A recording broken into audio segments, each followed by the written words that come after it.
Mile, ¿cómo estás? Bueno, bienvenida a mi podcast después de tanto tiempo. Eh, nada, ¿cómo estás? Hola Nico, muchas gracias por invitarme. La verdad que sí, ha sido un tiempo que no nos vemos. No, digo porque me ¿Vos acuerdo cómo que andás?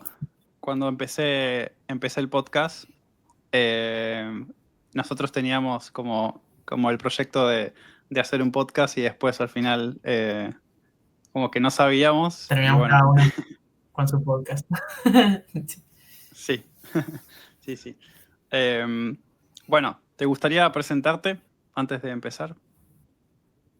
Dale, bueno, yo soy Milena Musín, soy traductora pública y me desempeño como profe de inglés y de español de inglés hace 7 años y de español hace 4 años en Italki.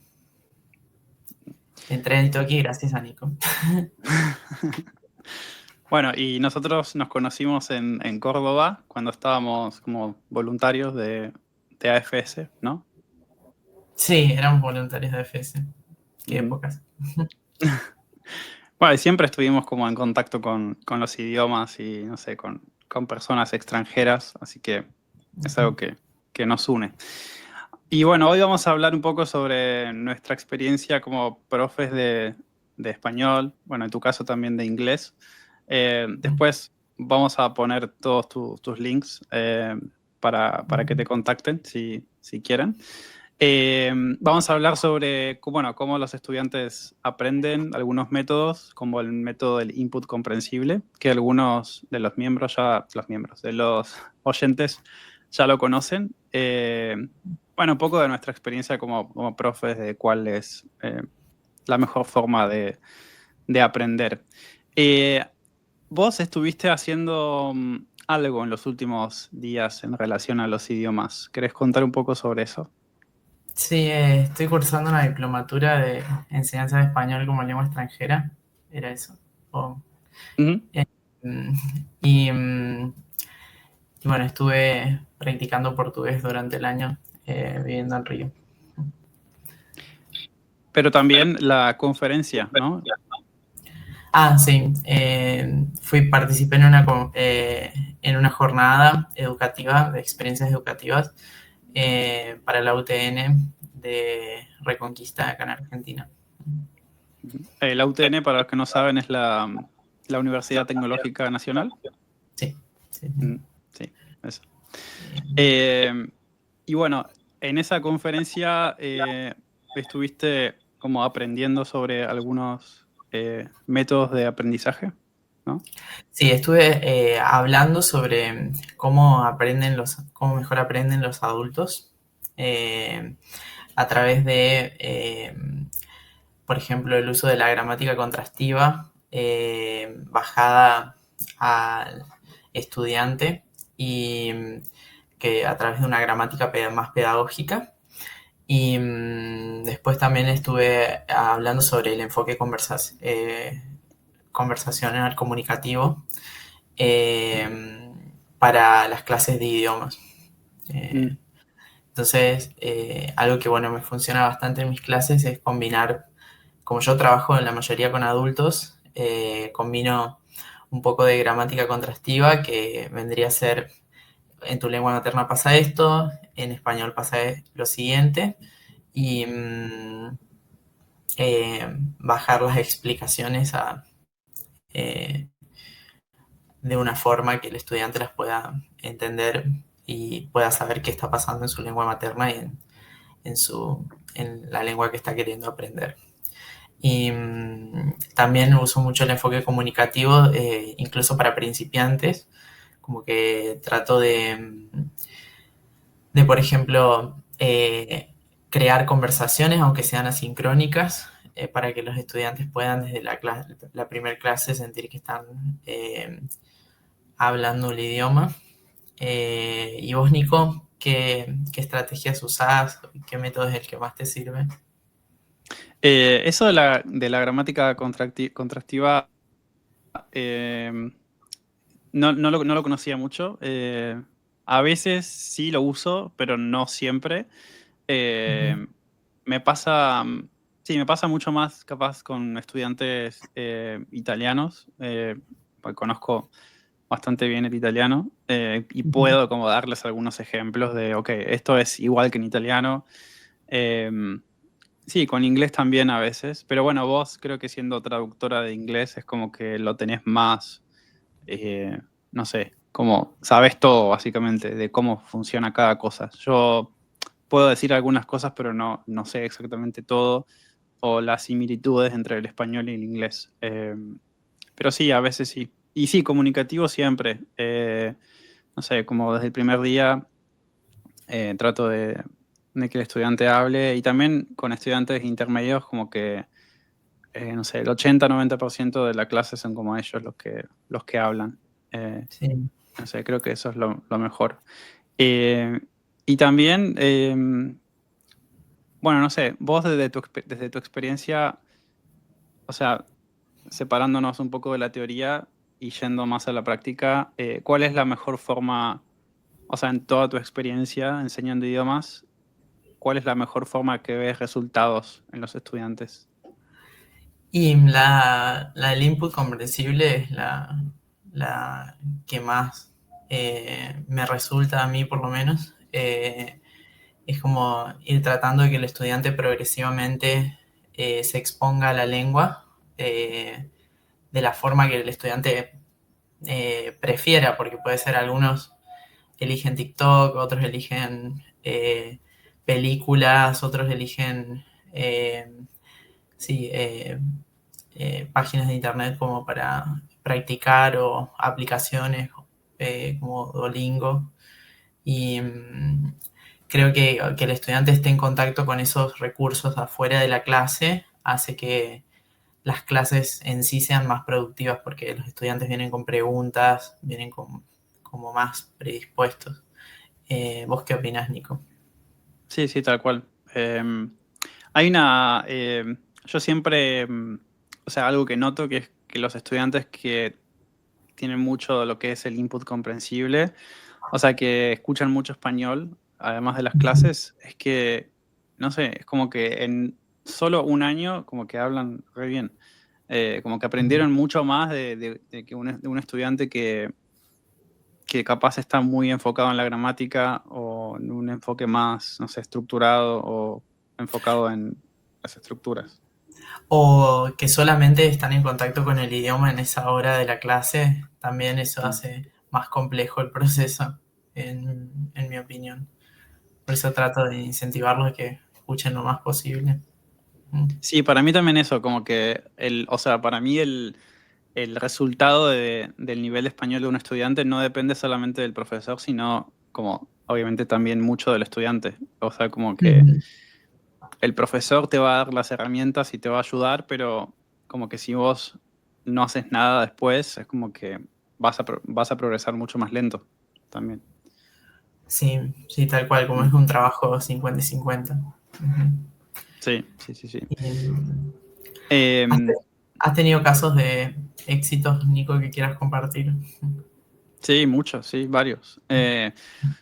No me acuerdo en este momento específicamente si tuviera que decir, porque tengo varios, pero sí, o sea, me sorprenden. Hay una, yo siempre recomiendo, hay una página que es muy famosa que se llama Dream Spanish, no sé si la Ujú. conoces, Sí, pero varios muchos alumnos. estudiantes que llegan a mis clases dicen, sí, estoy escuchando, no sé, estos videos y me doy cuenta que es como que, no sé, saben un montón de cosas que un estudiante que nunca escucha nada nunca podría decir. No sé si vos también te pasa eso.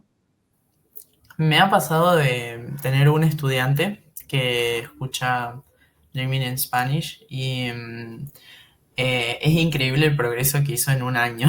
O sea, porque bueno, siempre ha venido regularmente a las clases también, pero está en contacto con ese recurso que mencionas y, y sí, la verdad que me ha pasado de ver el progreso así muy rápido cuando están en contacto con otros recursos. Sí, y para los que no saben, vos, digamos, ¿cómo podríamos explicar a una persona lo que es el input comprensible o la teoría? del input comprensible? Bien, para alguien que no sabe, bueno, el input comprensible vendría a ser un caudal de lenguaje con el que tendría que estar en contacto el estudiante para progresar en su aprendizaje de la lengua. Nosotros, bueno, todo esto desde la teoría de Krashen, nosotros tenemos algunos filtros que serían que entorpecen el aprendizaje de la lengua. Entonces estos filtros vendrían a ser la baja autoestima, la baja motivación y los niveles altos de ansiedad. Para bajar esos niveles, esos filtros, lo que tenemos que hacer es presentarle al estudiante un desafío, que sería este input comprensible, pero es un desafío que es lo suficientemente preciso para que el estudiante logre comprender. Entonces, por ejemplo, si estamos dando animales, el estudiante crea una pregunta de ¿cuál es tu mascota favorita? Nuestro input comprensible, el caudal de lenguaje que nosotros le devolvemos al estudiante, no debería ser qué animales son los más peligrosos de la selva, sino preferís perros o gatos. Algo que es justo lo desafiante, en el punto justo de desafiarlos, pero a la vez los mantenemos en un nivel donde ellos puedan comprender lo que está pasando. Eso vendría a ser el input comprensible. Claro, sí, sí, sí. Sí, eso de los filtros es verdad. O sea, es como básicamente cuando estamos nerviosos o, no sé, o, no sé, angustiados por algo, tristes por algo, o, no sé, como que no tenemos ganas de hacer algo, como que hay una barrera que te impide el aprendizaje. Básicamente eso. O también, por ejemplo, si no te gusta el idioma, si te obligan a aprender el idioma, también, como que no vas a aprender. Sí, sí, tal cual. Como que todo eso baja la motivación. Sí. Bien, tengo una pregunta para vos, Nico.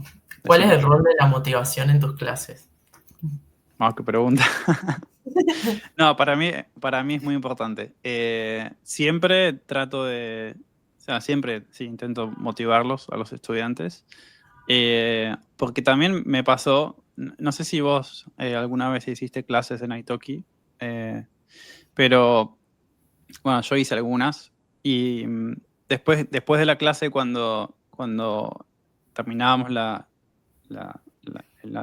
horario de la clase, el profesor que a veces como me escribía o me dejaba un comentario en el perfil como estudiante, como profe, y eso como que te motiva. Puede ser eso, puede ser un mensaje antes de la clase, perdón, como decirlo antes de que termine la clase, como no sé, hoy hablaste re bien, Sí. no sé, algo así puede ser. Pero sí, siempre me parece que ayuda mucho. Principalmente con los estudiantes que tienen como un nivel intermedio y que sienten que están como estancados, que no pueden progresar. Creo que es muy importante en ese momento. No sé vos qué pensás. No, totalmente de acuerdo con que qué importante es marcarle los logros.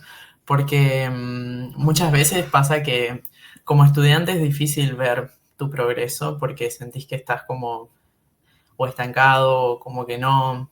Es mucho más fácil para el profesor ver el camino que está recorriendo el estudiante. Y, eh, y sí, es re importante cada cosa que vemos mencionarles. Sí, sí. Sí, porque eso también es como muy... em, suele pasar, estamos aprendiendo un idioma y si no vemos progreso, si no tenemos a nadie que nos dé como ese refuerzo positivo, como que la persona abandona y deja de estudiar. Y eso, si no tenés un profe que te diga lo que estás Vos haciendo, lo estás podés, haciendo bien. claro. Ujú. Sí, sí. Y creo que eso también forma parte de la teoría de Krashen, como estar motivado, mantenerte. Sí, eh, mantenernos motivados, sí, también. Ujú. ¿Y cuál es el rol como de la gramática en esto de la teoría del input? Bien, sí, hay muchas discusiones entre teóricos, entre qué rol ocupa la gramática en los enfoques más comunicativos. Eh, yo creo que hoy por hoy se usan enfoques más postcomunicativos que vendrían a ser como una mezcla. No es todo totalmente comunicativo ni todo totalmente tradicional. Entonces el rol que vendría a ocupar hoy la gramática vendría a ser más de un puente para que el alumno pueda comunicarse. Entonces es como que es súper necesario saber conceptos de gramática, pero sobre todo porque es como querer subirse a manejar un auto sin subirte al auto, digamos. Mm. Entonces es como la gramática vendría a ser eso, como lo que te permite comunicarte y, y es crucial esto de enseñarla. Pero hoy por hoy en día hay muchas formas de enseñarla de una manera que no sea tan teórica y que le veamos el uso práctico. Porque bueno, la gramática está en todas las conversaciones, así que hay muchísimas formas de llevar lo que es la gramática a la práctica directamente y sin tantas explicaciones y sin que el alumno tenga que saber términos gramaticales y esas cosas que es lo que más asusta por ahí. Sí. Sí, también, bueno, no sé, en mi experiencia en Italki, no sé la tuya, pero hay muchos estudiantes que prefieren como una conversación, como que capaz a veces sí tienen dudas de gramática, pero es como que quieren salir de la estructura de las escuelas de idiomas, que es siempre estructura, gramática y poca conversación. Eh, Creo que las clases de Italki, al menos desde mi experiencia, la mayoría quiere solamente hablar y capaz a veces sí algunas explicaciones de gramática, pero como que son muy pocos los estudiantes que quieren como algo tan así como de la vieja escuela o tradicional, Sí, sí, me hoy parece. por hoy ya no se está buscando enfoques tan tradicionales. Por eso te digo, es como que es más un enfoque más postcomunicativo que tradicional lo que se está aplicando hoy en día en las clases. Y, y sí, en Italki hay de todo. Me ha pasado de tener estudiantes que prefieren clases así más gramaticales y otros que prefieren solamente conversar. Es como que eso es lo bueno de que haya variedad de profesores, ¿no? Que eh, ayuda mucho. Sí, sí. Sí, sí, literalmente en Italki hay de todo. Hay estudiantes, ya sabemos, todos los estudiantes. Sí.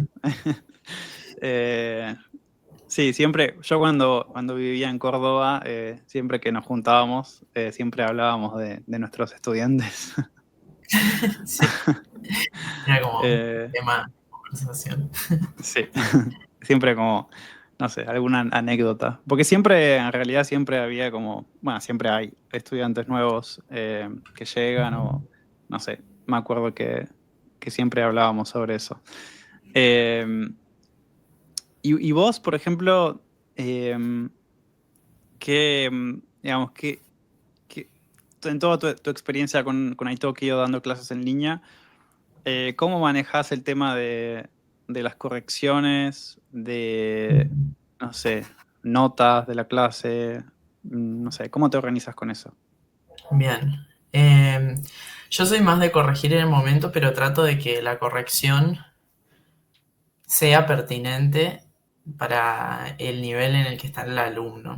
O sea, porque por ejemplo, si un estudiante está diciendo, quiere decirme que se juntó con sus amigos y dice, ayer conocí a mis amigos y es un nivel inicial, quizás ese no lo corregiría porque digo como, bueno, mira, conjugó en pasado, o sea, usó un verbo parecido, se entendió. Yo priorizo corregir las cosas que uno, el estudiante, está listo eh, para entender bien el porqué y otro es como que, bueno, también trato de ver en las teorías estas lingüísticas se habla de la interlengua, que interlengua es el estadio donde el estudiante está aprendiendo, se crea una como interlengua antes de que ellos logren producir el producto final. Y por eso trato de ver en qué interlengua está el estudiante para saber qué corregir. Entonces, sí, como que no corrijo todo, corrijo lo que es más importante para el proceso de ese estudiante en ese momento. O sea ¿Y que, vos? perdón, me quedé pensando, la interlengua sería como la mezcla de dos idiomas que tiene, como el español y su idioma. Claro, vendría a ser como lo que se arma antes de Mm. llegar a los niveles más altos. Entonces, Ah, ya sé, como el portuñol es una interlengua. una interlengua, claro, Ah, exactamente. claro, claro, sí, sí, sí. Entonces, tenés varios estadios de la interlengua, o sea, hay muchas interlenguas que a veces pueden ser combinación con el idioma, la lengua materna o con otro idioma que maneje el estudiante o simplemente un híbrido que se armó ahí. Entonces son como los distintos niveles por los que pasa un estudiante antes de hablar fluido y antes eh, de, de poder comunicarse más en español. Claro. ¿Y vos cómo te manejas con las correcciones, Nico? Sí, muy parecido a lo que dijiste vos. Igual yo fui como aprendiendo de la experiencia, o sea, como que al principio no sabía todo esto, entonces como que intentaba corregir casi todo, lo que más podía, y después poco a poco me fui dando cuenta que, bueno, no solamente me di cuenta, sino que también hice algunos cursos también. Entonces ahí explicaban que lo importante no es corregir todo, porque a veces es como que si vos después de terminar una clase con un profesor tenés una lista gigante de errores, de correcciones, es como que te puede frustrar, digamos. Como que no sabes por dónde empezar, porque son un montón. Entonces, como que, nada, me di cuenta de eso y nada, ahora hace mucho tiempo ya hago como estás diciendo vos, solamente corregir lo que puede ser como lo que representa más confusión. Por ejemplo, ahora no me viene un ejemplo a la mente, pero a veces hay estructuras que son confusas, que no entiendo realmente lo que me está diciendo. Entonces Claro, ahí, ahí es re importante hacer ujú, una intervención y corregirlo. Sí. claro, claro. Sí, sí, por ahí. A veces, no pasa siempre, pero pasa, me parece, con esos estudiantes que todavía tienen como un nivel, no sé, A2 B1 como que saben, pero también tienen problemas. A veces pasan esas cosas. Y también, si estamos, por ejemplo, aprendiendo el subjuntivo, ok, bueno, ahí corrijo porque estamos aprendiendo esa estructura. Exacto. Sí, sí, Sí, sí, tiene sentido de corregir de acuerdo a la estructura que se está aprendiendo y no solo corregir por corregir. Ujú. claro. Eh, bueno, y como una pregunta para ir terminando, para vos el hecho de que ahora tengamos la posibilidad de que, no sé, hacer clases online con un profesor nativo o no, eh, digamos, para vos, ¿qué beneficio tiene eso no sé, para nosotros ahora, para los estudiantes? Para el aprendizaje, sí. Me parece que el nativo suma un montón, pero también me parece que hay profes quizás no nativos que también pueden llegar a tener niveles muy altos de la lengua que están enseñando y eso puede llegar a, a beneficiarlos de la misma forma a los estudiantes, como que se ve al nativo por ahí como alguien que puede llegar a ser, por así decirlo, mejor profe, pero me parece que hay buenos profes en las dos áreas, tanto los nativos como los que no son nativos de la lengua. ¿Vos qué opinás? ¿Qué beneficios le ves? Sí, sí. No, obvio, sí, totalmente de acuerdo.